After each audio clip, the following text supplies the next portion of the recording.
देखिए कि अब विदेशी लोग दोनों हाथ खोल करके स्वागत कर रहे हैं। जी, सवाल और किसी का सवाल है?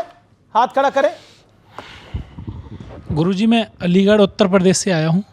उसको हरिगढ़ करो पहले। बहुत जल्दी कराने वाले हैं, बहुत जल्दी गुरुजी। जी गुरुजी, मेरा सवाल है, मैं आपकी एक कथा करवाना चाहता हूँ अपने यहाँ पे। हमारा ध्येय है कि पहले हरिगढ़ हो जाने दो, फिर हम कथा कर देंगे। पहले हरिगढ़ होगा फिर कथा करेंगे। तो गुरुजी मेरी कथा करना होता स्वीकार करो, फिर मेरी कथा करना होता स्वीकार करो। फिर स्वीकार है, तुम हमारे हरिगढ़ का जो बजट है पूरा संभाल लूंगा, कोई दिक्कत नहीं, चाहे टेबल के ऊपर वाला हो चाहे नीचे वाला हो, दोनों का संभाल लूंगा।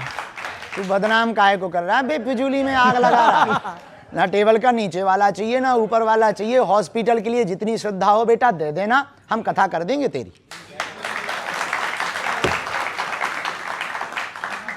अच्छा, सही होगा बेटा।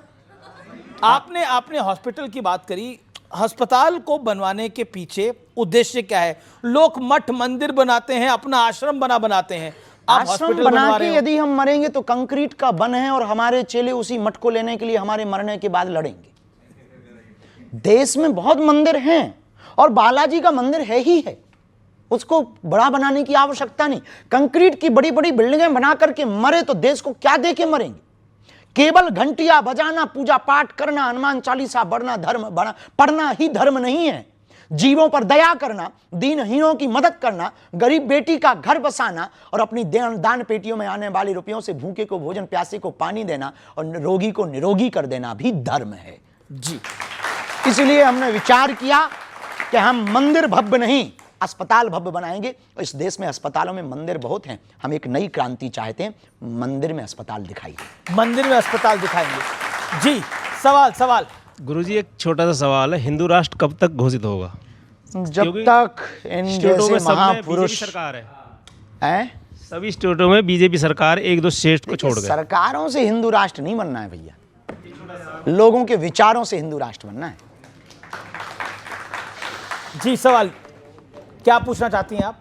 जी गुरु जी, मेरा आपसे ये सवाल है कि जैसा आपने कहा कि सनातन संस्कृति जो है वो भारत राष्ट्र को एकजुट करती है और मतलब वो भारत को एक बनाती है, तो जो पहले जो सनातन संस्कृति थी उसमें जातिवाद भी था, उसमें जातिवाद पे जो भेदभाव होते थे उस पर आप क्या कहना चाहेंगे?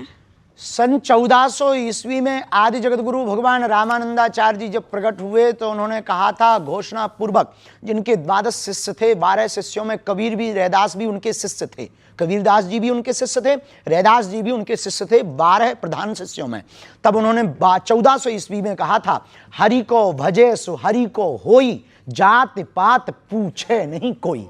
जब 1400 साल पहले ये बड़े, इतने बड़ा महापुरुष, जिनके कबीर जैसे महापुरुष दीक्षित शिष्य रहे हों, रैदास जी जैसे दीक्षित शिष्य रहे हों, इससे सिद्ध होता है उस वक्त जातिवाद नहीं